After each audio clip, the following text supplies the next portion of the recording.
So where is the reality? It depends on the culture. So this is really the main question. And my new book is about selfishness. Are we naturally selfish? Or is this the way to make this money now and everything, and we are not? So it's always the same question, but different parts. Assalamu alaikum everyone. Welcome to our podcast. I'm Sayyid Hamad, and today we have our guest, Rui Diogo. So thank you so much, Rui Diogo, to visit us today and have a great discussion above. First of all, I want you to introduce yourself. My name is Rui Diogo from Portugal. I was born in Portugal, then I went to study in Liège. I did my first PhD in biology, and then I went to do the second PhD in Washington, D.C., where I live now and I teach medical school. Okay. Diego, we have your book, 1,000 Years Before Darwin.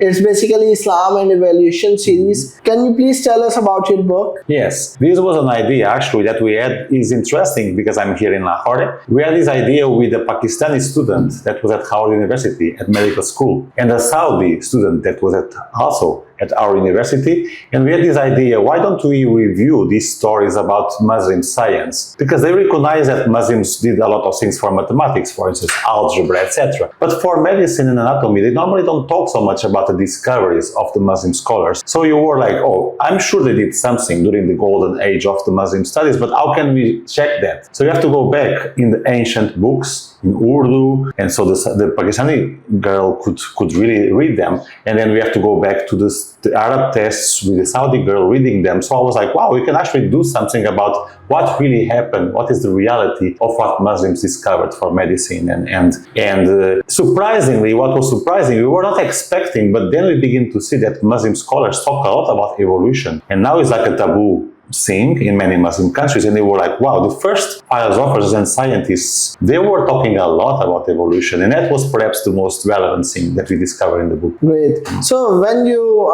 get the idea to write this book? This book, interestingly, was some years ago, like 7 years ago, but it took time, the process, and now thanks to you is being also released here in Pakistan. So actually this book is still growing up. Many people want it to translate to Turkish now.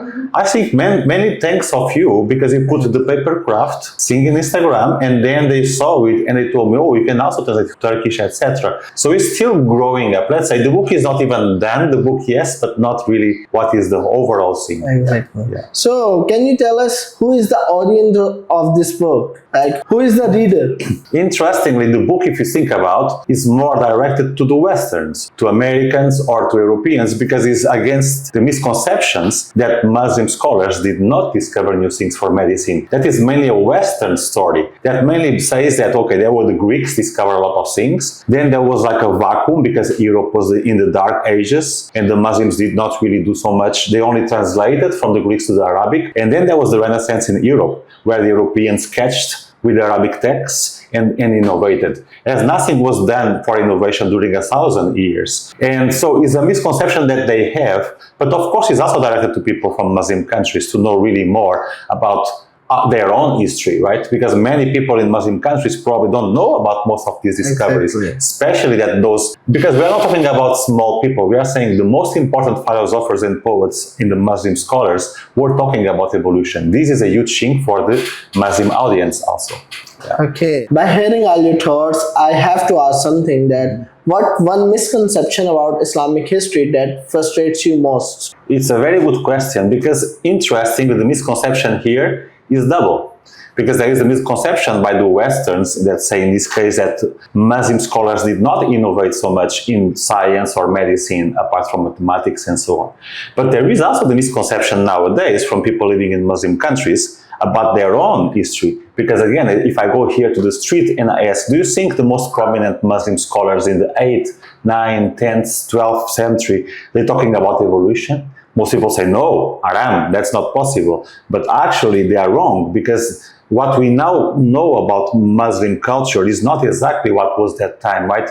It was much more open. They were discussing all these things. You know, in Andalusia, in the south of Spain, the most powerful empire of Muslim knowledge ever, they were Muslims, they were Christians, they were Jews, they were discussing everything. They were open to all ideas. They were not afraid of nothing. Nothing was, because they wanted to discover the world. They say that believing in God is discovering what He gave us. And then especially 2 centuries ago, Muslim countries begin to be a bit more closed. It was actually a reaction to colonialism. It's like colonialism is bad, right? What English did in India, now Pakistan, and they were like against everything English. So like Darwin, Darwin bad, evolution bad. It was more a counter reaction. And now what you see in the street in Pakistan is they will also have a misconception about this. So both of them have misconceptions, the Europeans and the Muslims. And both of them don't want to recognize, because many Muslims will also say, no, we never talk about evolution. But there were some scholars in the book, the most prominent Muslim scholars ever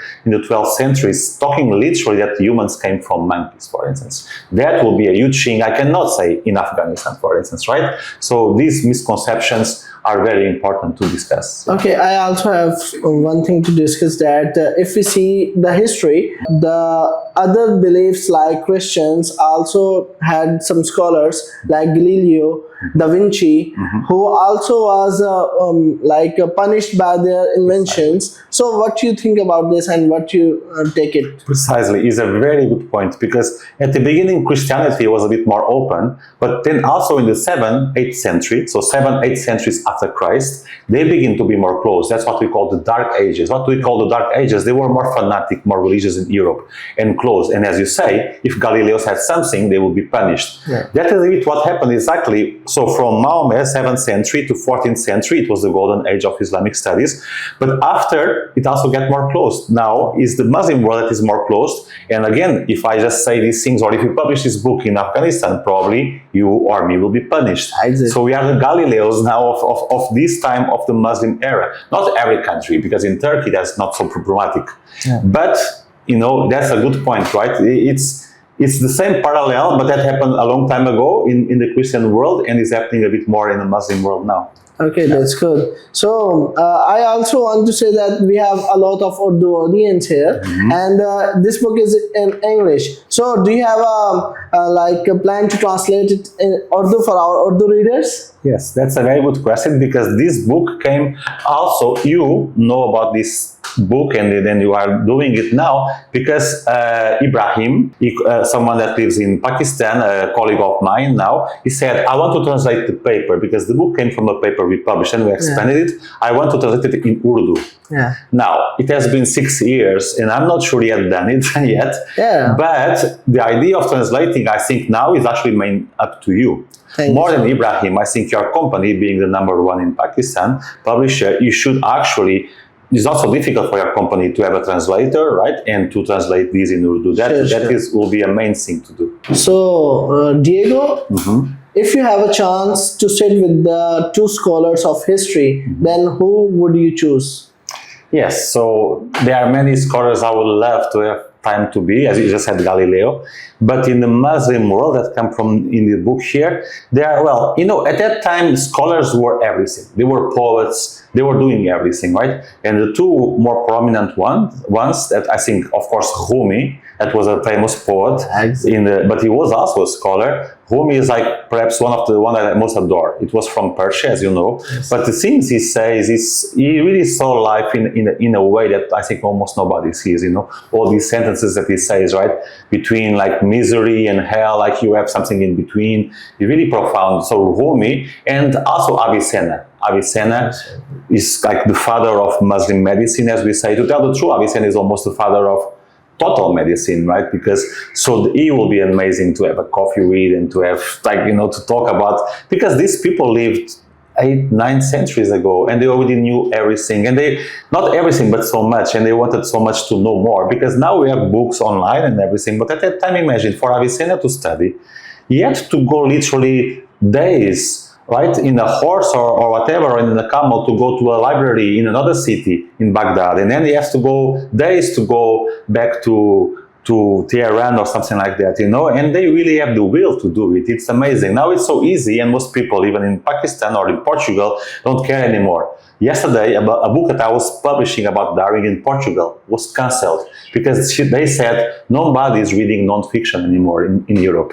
And these people, they went days and days just to go to a library to see some books. So that is amazing. Of course, they were a minority. They were scholars. Not most people would do that at that time. But that's really an example for the youth nowadays, that they have everything so easy and don't even want to read non-fiction anymore. So Diego, is there a book that you think you can connect with and you want your reader to read the book? Yes, that's a very good question, because there is.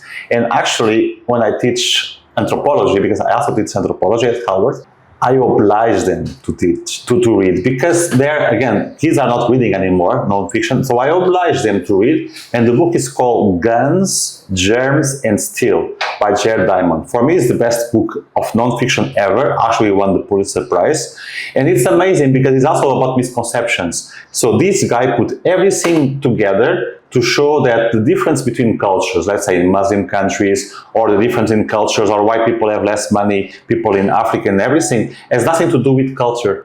It's just the geography. The geography was everything. Like 20,000 years ago, everybody was kind of the same. But because in the Middle East, you have these rivers and the Nile, they begin to have agriculture. And they have these big animals that they can have milk, etc. Like in South America, you don't have any big animal that gives a lot of milk, like cows. By coincidence, geographical coincidence, all these big animals and these rivers happen to be the Middle East. And because the Middle East has the same kind of geography as Europe, if you think about olive trees, you have olive trees in Lebanon and in Portugal because it's like the same latitude. So you can have commerce and everything. But in South America and Africa, because it's more like vertical, they cannot have commerce everywhere because the trees will be different, the animals will be different. So the Middle East and Europe were geographically lucky to have all these animals and things. That's why they developed more. So the book is amazing because it talks about everything, the evolution of writing, the evolution of drawing. It's really a book about everything, but it really especially deconstructs the misconceptions. Geography was mainly everything. It's not about differences of smart people or stupid people, no. That is really, everybody in Pakistan should read, and you actually perhaps should do something in your company about it. So Diego, were you always interested in science and history, or one lead you to the other? Yes, one actually led me to the other because I was doing science, like in my first PhD. It was a typical science you do and you think, oh, evolution, etc. But then slowly you start to see that science itself is not just rational and neutral. Science was made by people like Darwin, etc., and they all have misconceptions. So actually my last book after this one was about Darwin and the misconceptions. Darwin, in a way, was racist also. He was saying bad things about other people, about non-white people. Darwin was very sexist. He was saying that women are inferior, etc. As you can see clearly here in this context, it is not the reality. So then I begin to do more history because I understood that what you read in science is not completely the truth, because it's also based on misconceptions. That is why now I'm actually doing a lot of history together with science together, because it's interesting that science itself is misconcepted. Diego, as you traveled a lot, is there any specific question that you want people to ask but no one is asking? Can you tell me about that question? Yes, there is a question that I think was never asked. And because I travel so much, I do think that there is something I kind of learned after all these trips, including this one. This is my 160 country, Pakistan. Did you really learn about your trips in total? What is the thing that you really learned the most about your trips? So Diego, do you think that this book describes your inner world or the journey of writing this? Both a bit, because we have to have the inner world of having the idea of going and reviewing these kind of stories. But also when you are writing it, then you are discovering, because you are reading more scholars, and even you are like, wow, this is even new for me. So you are also developing your inner world when you are writing the book. Yeah, if it's a really real book that you are discovering new things, as you should, you also change a lot writing the book. Yeah. So Diego, what do you think about the contribution of Muslim scholars of this era are missing in the mainstream of science discussion? Yes, so when I travel around these countries like Turkey, here in Iran, here in Pakistan, it's interesting because I actually know the elite researchers, like for instance Mohammed Ibrahim, that I started to talk more lately. I'm giving tomorrow a talk in Islamabad in the black hole, for instance. The black hole is the elite scientists that do talk about evolution, they do talk about sexuality and everything. So that elite is there, but that elite in countries like Pakistan or Iran is really not in the mainstream at all. But we also have to be optimistic, because one kind of similar elite author in Turkey, for instance, Sinan Kanan, now is the most popular scientist, and now is going everywhere. He's using the opposite, no longer in books, because books normally go for the elite. So now he's going to Instagram, etc. He has 3 million followers. He's the most famous now scientist in Turkey. And actually, he also has this kind of ideas about sexuality, about evolution, that is still a taboo, because Turkey is going to the other direction now. It's getting more conservative with Erdogan. But this guy is still the most popular talking about evolution, and is the most mainstream. So, you can actually do it now. Social media have good things and bad things. The good thing is that actually can make you mainstream without going to books. That you don't go only to elite. So I'm hopeful, but in Pakistan here, clearly, what I can talk in the black hole is not what mainstream scientists will talk about. I know black hole is an elite place where I can talk about everything, right? So that is still missing a bit in this country. Okay. So, Diego, also one thing that if we go in the history, we saw the Islamic scholars also played a vital role, like Rumi. Rumi is also an Islamic scholar. Then what you think, like the Islamic scholar of this era have interest in these things?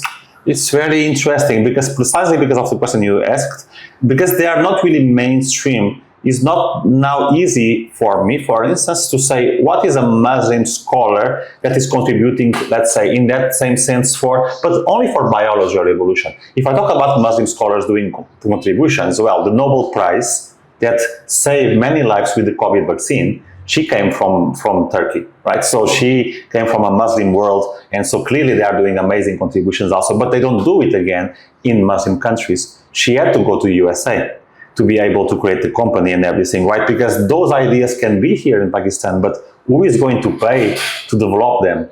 That is the problem, right? That's why the most relevant Muslim scholars now are working in the West, right? But hopefully it will also start to change with Saudi Arabia now, a lot of money to hire more people.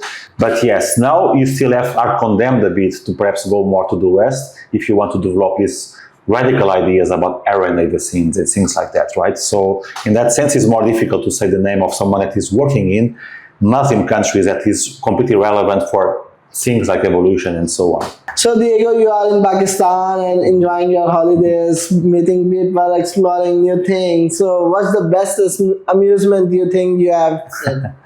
The most amusing thing that happened, actually, yesterday we went to the old city and we had watermelon there in the street and everything. And there was a moment that there were camels in the street.